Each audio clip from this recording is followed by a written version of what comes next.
오늘 우리가 읽은 이 본문은 예수님께서 변화산에 올라가셔서 변화되신 영광스러운 모습을 세 명의 제자들에게 보여주신 다음에 일어난 일입니다. 여러분, 변화산에서 어떤 일이 일어났는지를 우리가 자세히 살펴볼 필요는 없을 것 같아요. 주일학교를 좋은 주일학교 다닌 친구들은 다 이야기를 아마도 들었으리라고 생각해요. 모르는 친구들이 있으면 오늘 우리가 읽은 이 본문 앞부분의 이야기를 한번 읽어보시면 좋을 것 같아요. 예수님이 세 명의 제자들을 데리고 산에 올라가셨는데 거기서 예수님이 갑자기 환하게 빛이 나면서 새하얀 옷을 입으시고 너무 영광스러운 모습으로 쫙 변하신 거예요. 그러더니 예수님께서 그곳에서 모세와 더불어 이야기하시고 엘리야와 더불어 이야기하시는 거예요. 그 광경을 본 제자들이 너무 그 자리가 좋아가지고 너무 멋있으시잖아요. 예수님 진짜 멋있잖아요. 예수님 여기 너무 좋아요. 예수님 우리 산 밑으로 내려가지 마요. 우리 여기다가 텐트를 3개 지을 테니까 우리 여기서 살아요. 살았으면 좋겠어요. 이렇게 이야기했어요. 근데 여러분, 그 와중에 지금 제자들은 산 밑에서 다른 9명의 제자들이 기다리고 있다는 것을 기억했을까요? 못했을까요? 너무 좋았거든요. 거기가 진짜 좋아가지고 사람이 너무 좋은 걸 경험할 때 다른 사람들이 생각 안 날 수 있어요. 목사님의 가장 큰 약점이 맛있는 걸 먹을 때 딴 사람이 생각이 안 난다. 너무 맛있는 걸 막 먹다 보면 가끔은 진짜 맛있는 건 내 옆에 있는 사람을 잊어버릴 때가 있어요. 여러분 그런 경험이 없나요? 너무 재밌는 텔레비전을 볼 때 다른 사람이 생각 안 나는 사람들도 있어요. 그쵸? 네. 완전히 텔레비전에 빠져가지고 입이 한 절반쯤 벌어지면서 침이 조금 흐르면서 주위에 있는 사람들이 생각이 안 나요. 아마 변화산 위에서 제자들의 상태가 그런 상태였던 것 같아요. 너무 좋았어요. 진짜 좋아가지고 산에서 내려오기가 좋을까요? 싫을까요? 내려오기가 싫었어. 내려가기 싫어. 그런데 그 순간에 예수님께서 계속 그래 우리 여기 있자 이러셨을까요? 어떻게 알았어? 어떻게 알았지? 예수님이 계속 여기 있자 이러지 않으시고 예수님 어떻게 하셨어요? 야 내려가자. 내려가니까 내려온 산 밑에는 지금 난리가 났어요. 난리가. 사람들이 모여가지고 제자들 몇 명 남아있는 제자들이죠. 9명 남아있는 제자들하고 지금 사람들이 막 모여있는데 바리새인들이 와가지고 막 말로 싸우고 있는 거예요. 이래야 된다 저래야 된다 우리가 맞다 너네가 맞다 막 사람들이 웅성웅성하면 싸우고 있는 거예요. 예수님이 그 광경을 가만 보시면서 다가오셔서 제자들에게 물으셨어요. 이게 어떻게 된 일이냐? 무슨 일이냐? 왜 변론하고 있냐? 이렇게 물어보셨어요.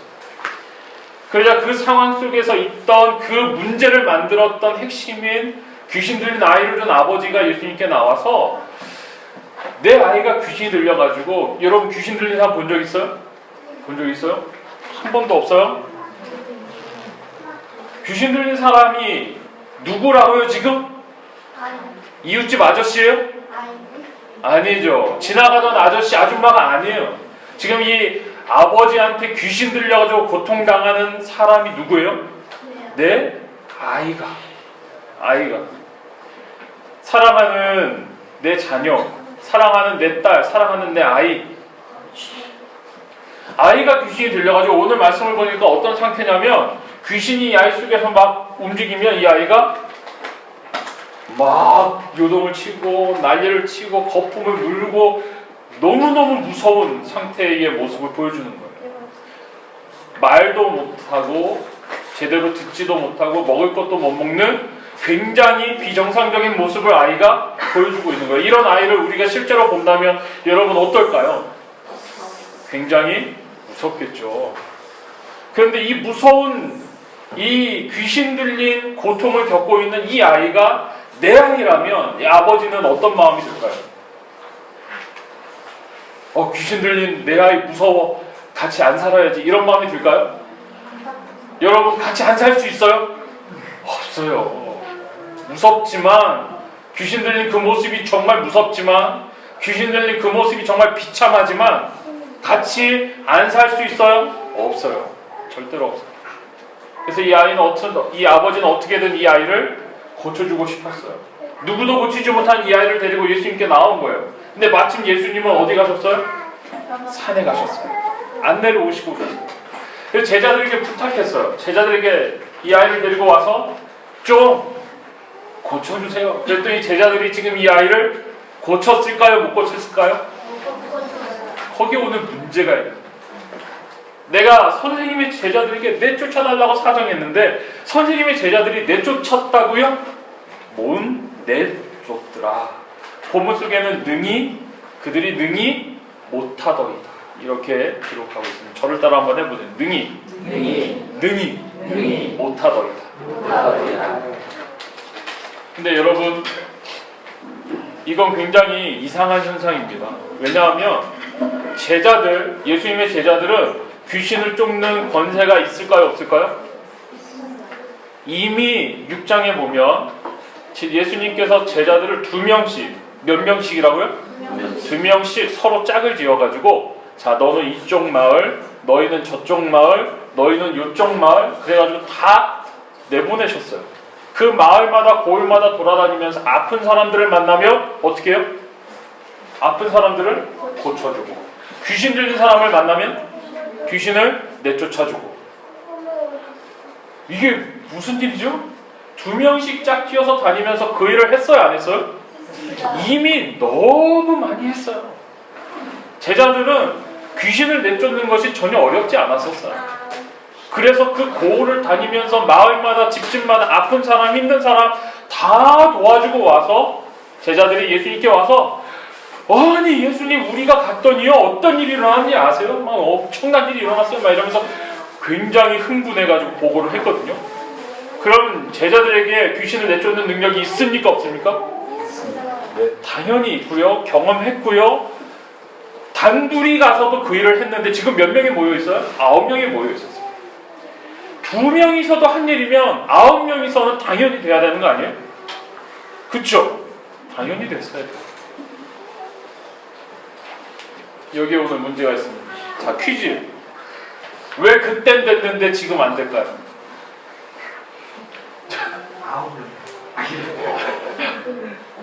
왜 그땐 됐는데 지금 안 될까요?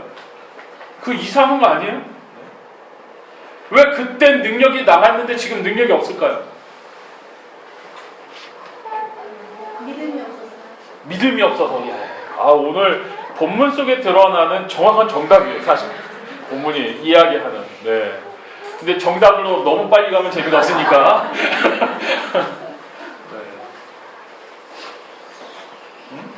제가 뭐 할 말 있어? 왜 못했을 것 같아, 제자들이? 자, 1번. 귀신이 너무 센 귀신이다. 2번. 이때 갑자기 제자들이 너무너무 약해. 막 믿음이 약해졌다.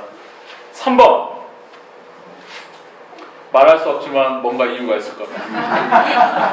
자, 1, 2, 3번 중에 여러분 뭐라고 생각하세요? 자, 1번이다. 내 생각엔 1번이다. 엄청 센 귀신이다.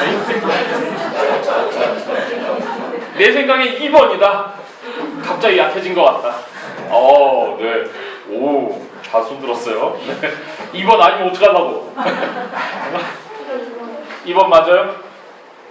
채원아, 2번 맞아? 살짝 지금 흔들리고 있어. 3번 모르겠다. 네. 솔직해요. 네. 솔직하고 참 좋아요. 네. 좋습니다. 근데 그 현 상황, 그 모습, 귀신을 내쫓지 못하는 제자들을 만난 예수님께서는 상황을 들으시고 나서 지금 누굴 혼내세요? 남아있어서 그 귀신을 내쫓았어야 될 제자들에게 혼내세요. 뭐라고 혼내시냐면, 사실 우리나라 성경으로 읽었을 때 되게 표현이 점잖아요. 이 믿음이 없는 세대요. 굉장히 점잖죠. 네, 아주 순수하게 이렇게 말씀하셨을 것 같죠. 네. 그런데 그 다음에 따라 나오는 표현이 어떤 말씀을 하시냐면, 내가 얼마나 너희들을 참아야 되냐? 내가 얼마나 더 기다려야 되냐? 여러분, 이 말은 굉장히 짜증이 섞인 말이에요. 그렇죠? 내가 얼마나 더 해줘야 돼? 이런 말이잖아요. 내가 얼마나 더 줘야 돼? 내가 얼마나 더 함께 해줘야 돼? 내가 얼마나 더 애를 써야 돼? 이거 언제 돼야 끝나는 거야? 뭐 이런 말이잖아요. 오늘 믿음이 없는 세대요. 이것은 분명한 예수님의 책망이고 예수님의 꾸중입니다. 믿음이 없는 세대여라고 꾸중하셨습니다. 여러분 이런 꾸중을 들으면 굉장히 기분이 좋을까요, 나쁠까요? 네, 상당히 기분이 나빠요. 교회에서 사실 신앙 공동체 안에서 꾸중 들으면요 되게 기분이 나빠요. 마음이 쉽게 상할 수 있어요. 너 뒤로 가 막 이래도 되게 기분 안 좋잖아요. 그렇지 않나요? 막 들어오는데 문을 딱 닫아버리고 안 열어주고 막 이러면 굉장히 기분 안 좋아요. 교회 안에서 신앙 공동체 안에서 험한 말 듣거나 좀 기분 나쁜 말 듣는 걸 견디는 건 쉬운 일이 아니에요.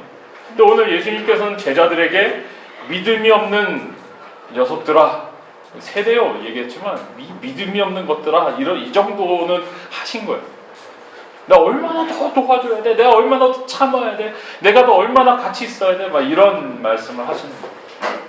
이 말을 하시는 이유는 너희가 이미 충분히 알만하다, 할만하다, 충분히 했어야 된다는 그런 말이죠.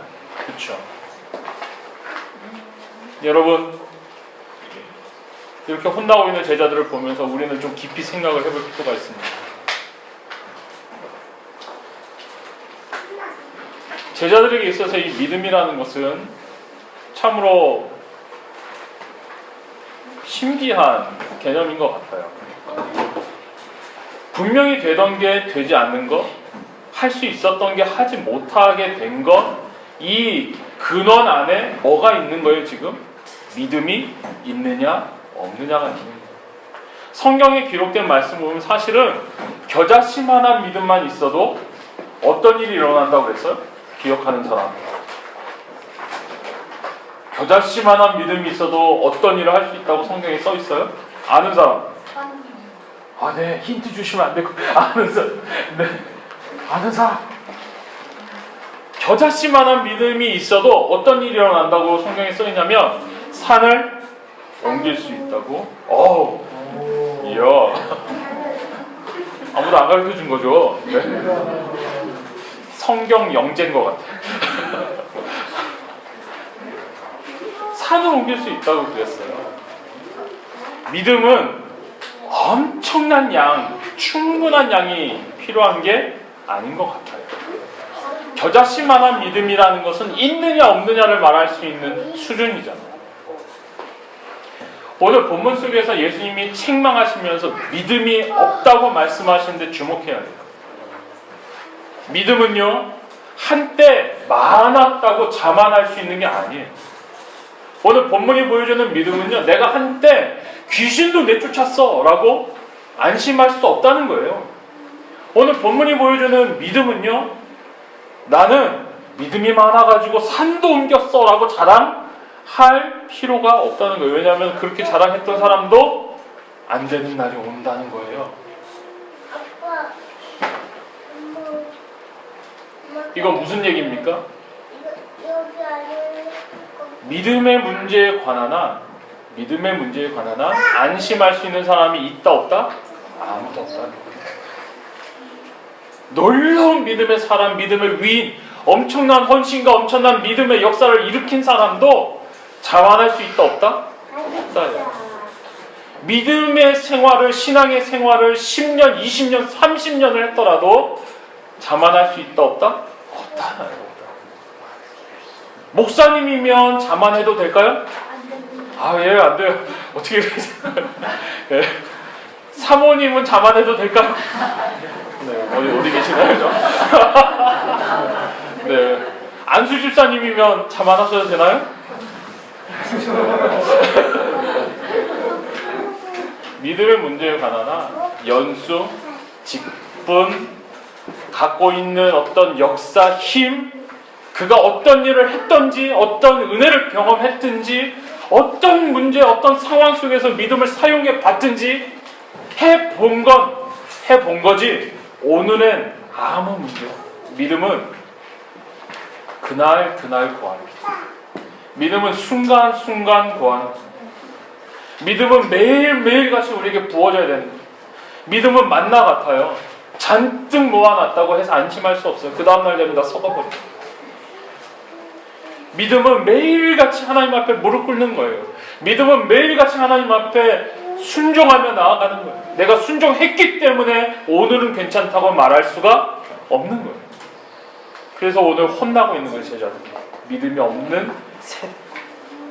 그때는 믿음을 행하고 믿음을 쫓아서 능력을 행했는지 모르지만 너희가 믿음으로 충만하지 않구나, 잊어버렸구나, 다 까먹었구나, 이렇게 말씀하십니다. 그러면서 귀신 들린 아이를 데리고 있는 아버지에게 자초지종을 들으시고 그 자초지종을 듣는 그 와중에 가운데 이 아이의 아버지가 이런 표현을 해요. 그런데 예수님 뭔가 좀 하실 수 있는 게 있으면 우리를 좀 불쌍히 여겨주시고 도와주세요. 이렇게 부탁해요. 여러분, 우리가 보기엔 굉장히 점잖은 표현이잖아요. 영어 성경을 보면 if you can 이렇게 써 있어요. 여러분, 믿음은 if라는 단어랑 절대로 같이 갈 수가 없습니다. 믿음은 if라고 쓰지 않는 거예요. 만약 예수님 당신이 뭔가를 할 수 있으면 우리를 좀 불쌍히 여겨주세요, 도와주세요. 아버지가 사정하지만 예수님은 이 아버지의 말을 고쳐주세요. 얘야, 할 수 있거든이 무슨 말입니까? If you can, 할 수 있거든이 무슨 말이야? 믿는 자에게는 능치 못할 일이 없느니라, 이렇게 말씀합니다. 저를 따라서 한번 해보시죠. 믿는 자에게는 이 정도 대목이 오면 좀 크게 해야 돼요. 믿는 자에게는 능치 못할 일이 없느니라. 이렇게 말씀하셨어요. 이 말씀을 하신 뒤에 예수님께서 이 아이를 고쳐주실까요? 안 고쳐주실까요? 네. 재원아, 아이가 고쳐졌으면 좋을까? 안 고쳐졌으면 좋을까? 고쳐졌으면 좋겠다. 하영이도 원하니? 진짜로? 진짜로? 아, 네, 원한대요. 네. 재아도 원하니? 안 원하니? 네. 우리가 원하는 대로 예수님께서는 이 아이를 고쳐주셨어요. 이 아이가 죽은 것처럼 잠이 들었습니다. 놀라운 일이 일어나자 예수님의 제자들은 그 상황 속에서 예수님께 어떻게 이런 일이 일어날 수 있는지 질문하기 시작했습니다. 근데 여러분, 이 상황이 종료되기 전에 예수님의 이 능치 못할 일이 없느니라 이 이야기를 들은 이 아이의 아버지가 예수님께 하고 있는 고백이 되게 중요해요. 믿는 사람에게는 능치 못할 일이 없어, 예수님이 이렇게 말씀하시자 이 아이의 아버지가 굉장히 겸연쩍어 하면서 도망가거나 거기서 요청을 멈춘 게 아니에요. 또는 그 이야기를 들은 이 아버지가 나 믿음 갖고 있는데요 라고 얘기한 것도 아니에요. 이 아버지가 굉장히 중요한 말을 했어요. 이것이 오늘 우리가 함께 듣는 말씀의 제목이에요. 뭐라고 이 아이 아버지가 얘기했냐면 앞에 써 있습니다. 뭐라고 얘기할게요? 아이 믿음 없는 것을 도와주소서. 네, 이것이 믿음의 생활을 믿음 생활을 하기를 원하는 우리 모두의 매일매일의 기도 제목이 되어야 한다는 것입니다. 이 아버지의 참 아름다운 면이 여기서 보여져요. 이 아버지가 자기를 가장하거나 포장하지 않고 맞습니다, 예수님. 맞습니다, 예수님. 내게 믿음이 없습니다. 오늘 이 문제를 해결할 만한 믿음이 내게는 없습니다. 나 믿음 갖고 싶습니다. 잘 믿어지지 않지만 내가 믿음을 가지고 내 삶에서 한번 사용해 보기를 원합니다. 예수님, 나를 도와주세요 라고 기도하고 있습니다. 사랑하는 여러분, 우리가 이 앞에 굉장히 열광하면서 외쳤던 믿는 자에게 능치 못할 일이 없다고 우리는 외쳤지만 가만 우리가 살고 있는 삶을 들여다보면 사실 그렇게 힘있게 외쳤지만 우리의 바람은 그게 맞아요. 정말 우리는 그렇게 되길 원해요. 하지만 우리의 삶에 실제로 능치 못할 일이 하나도 없느냐? 여러분, 종종 한계를 만나고 내 힘이 미치지 못하는 영역을 만나고 내가 넘어지고 무너지고 참 약하다는 것을 깨달을 때가 있어요. 오늘 우리가 계속 여러 번 반복해서 찬양했지만 찬양한 것처럼 주님, 우리는 연약합니다 고백해야 될 때가 너무 많아요. 정말 연약한 우리의 삶을 지탱해 나가면서 살면서 안 되는 게 많은 우리 삶을 살면서 내가 원하지만 얻지 못하는 게 많은 우리의 삶을 살면서 도무지 믿는 자에게 능치 못할 게 없다는 예수님의 말씀이 이 우리의 현실과 이 말씀이 어떻게 이어질 수 있을까라는 고민이 우리에게 있어요. 도대체 이 말씀은 진짜일까? 도대체 이 말씀은 정말로 우리에게 이루어질 수 있는 걸까? 이런 고민이 있어요. 여러분 어떻게 생각하십니까?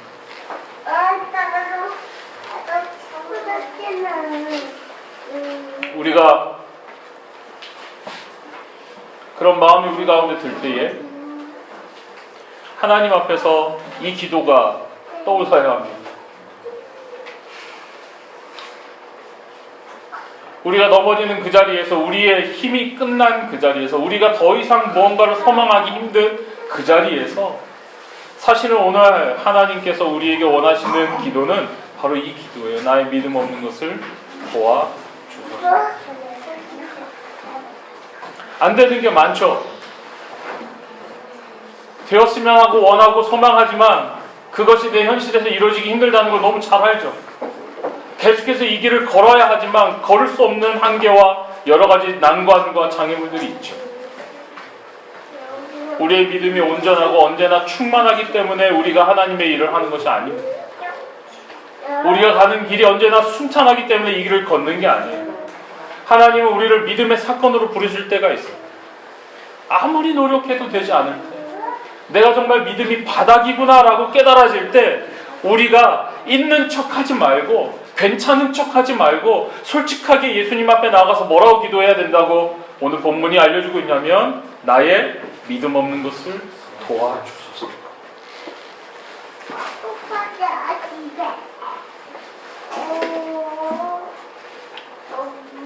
제자들이 예수님께 와서 그 귀신 들린 아이가 고침을 받은 비결이 무엇인지 물어봅니다. 그러자 예수님께서 기도 외에는 이런 것이 나아갈 수 없다고 말씀하셨습니다. 그 기도 외에는 이런 것이 나갈 수 없다는 그 본문의 나뇌줄을 보면 거기에는 두 가지가 써 있는데, 하나는 기도와 금식이라고 써 있습니다. 여러분 이 자리에서 금식을 해보신 분 계세요? 금식 때 합쳐가지고 금식하면서 기도해 보신 분 계세요? 밥 안 먹으면서 하나님 앞에 기도하며 매달려 보신 분이 계세요? 어떠세요? 네. 네, 일단은 제가 매우 싫어하는 것들이 밥 안 먹는 것이기 때문에 어려운 거 맞아요. 근데 저도 금식하면서 기도해봤는데 한 이틀 정도 됐는데 굉장히 고비더라고요. 엄청 고비더라고요. 막 죽을 것 같아요. 한 3일 지나가면 조금 편해지고 4일째인가 5일째인가 정말 힘들어서 제가 한 최고 기록이 한 5일쯤 됐던 것 같아요. 그리고 나서 죽 먹고 이렇게 밥 먹는데 와, 밥이 이렇게 고마웠어 막 이런 마음이 들었어요. 사람이 밥을 안 먹고 밥을 포기하고 금식하면서 기도한다는 건 어떤 의미죠? 내가 밥이 상징하는, 밥을 먹어야 사람은 살잖아요. 내가 내 생명을 걸 만큼, 내가 내 목숨을 내놓고 하나님과 씨름해야 될 너무너무 중요한 문제를 지금 갖고 있다는 뜻이잖아요. 귀신을 내어쫓는 영적인 싸움에서 오늘 예수님께서는 기도를 말씀하셨어요. 나뇌줄을 보면 기도와 금식을 말씀하셨어요.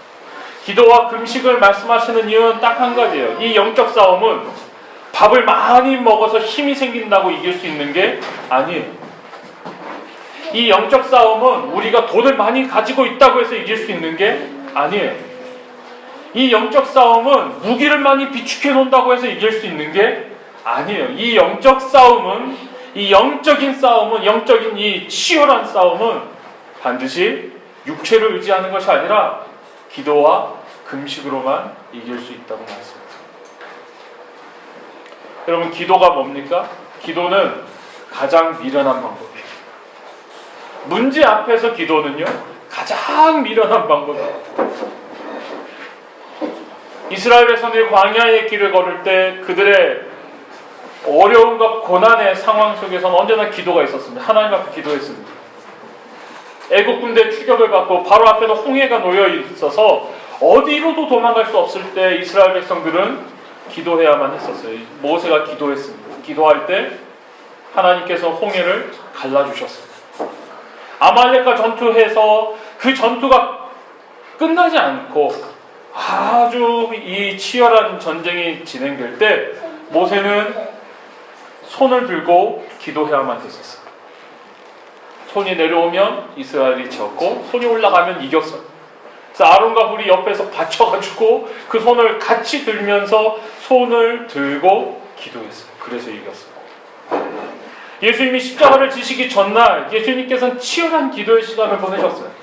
예수님의 기도는 너무나 치열하셔가지고 땀이 흐르는데 땀 속에 피가 섞여서 피가 흐르는 것처럼 보였어요. 정말 간절히 기도하시는 예수님의 기도 속에는 피가 땀이 되는, 땀이 피처럼 흐르는 그러한 기도의 자리가 있었다는 것을 기억해야 합니다. 기도는 가장 미련한 것입니다. 본회퍼 목사님이 이런 글을 쓰셨어요. 기도는 오로지 하나님에게 말을 거는 거다라고 썼어요. 기도가 뭐라고요? 오로지 하나님에게 말을 하는 것. 사람한테 말하는 게 아니에요. 사람들한테 저 좀 도와주세요. 제가 힘들어요. 저 이런 문제가 있어요. 제가 이렇게 죽게 생겼어요. 이게 사람들을 쫓아다니면서 이거 하는 게 아니라 기도는 뭐라고요? 오로지 하나님께 뭘 걸어요? 말을 걸어요. 기도는 그리스도인의 삶에서 감추어진 특성 중에 최고의 예입니다. 그것은 자기 과시의 정반대에 있습니다. 기도가 뭐라고요? 자기를 과시하는 것과 정반대에 있는 겁니다. 우리가 기도할 때 우리는 자신을 알기를 그만두게 된대요. 그리고 오직 우리가 구하는 하나님만을 알고자 합니다. 기도는 세상에서 직접적인 효과를 노리지 않습니다. 기도는 오직 하나님에게만 말을 겁니다. 하나님에게만 말을 거는 거예요. 그 하나님이 무엇을 해주실지는 나는 모르겠어요. 근데 하나님과 얘기하는 거예요. 이게 기도예요. 여러분, 우리의 믿음 없는 것을 도와달라고 기도하는 이 기도가 우리의 삶에서 회복되기를 간절히 원합니다. 아멘. 괜찮다고 우리는 이쯤 하면 그래도 괜찮은 거라고 우리가 스스로 자만하지 아니하고, 우리는 그래도 잘하는 거라고 스스로 안위하지 아니하고, 믿음의 한계를 만날 때마다, 내 힘으로 해결할 수 없는 한계에 다다를 때마다 뭘 해야 되냐면 믿음 없음을 인정하고 하나님 앞에 기도해야 합니다. 금식하며 기도해야 될 때가 있을지도 모르겠습니다. 하나님 앞에 정말 간절히 하나님에게만 말을 걸어야 하는 그때가 우리에게 주어졌을 때 회피하지 말고, 하나님 나의 믿음 없는 것을 도와주십시오라고 하나님 앞에 간절히 나아갈 수 있는 우리 모두가 되었으면 좋겠어요. 변화산 위에는 예수님의 영화로운 변화되신 모습이 있었습니다. 제자들은 그곳에 머물고 싶었어요. 하지만 예수님은 그곳에 머물기를 거절하셨습니다. 여러분, 영광스러운 변화된 예수님의 모습을 누리면서 영원히 살고 싶어하는 신앙인 그런 교회도 있습니다. 산 밑으로 내려오면 어떤 일들이 기다리고 있는지 너무 잘 알거든요. 그런데 예수님의 걸음은 어디를 향하셨다고요? 산 위에 머무는 것을 예수님이 선택하신 것이 아니라, 예수님의 걸음은 지지고 볶는 사람들의 인생에 얽혀있는, 눈물 흘리고 한숨 쉬고 다투고 싸우며 치열하게 살아가는 사람들의 삶이 놓여있는 산 밑을 향하셨어요. 반드시 기도가 필요한 그곳을 향하셨어요. 귀신 들린 사람들이, 귀신 들린 아이를 부둥켜 안고 어찌할 줄 알지 못하는 아버지의 간절함이 있는 그 자리를 향하셨어요.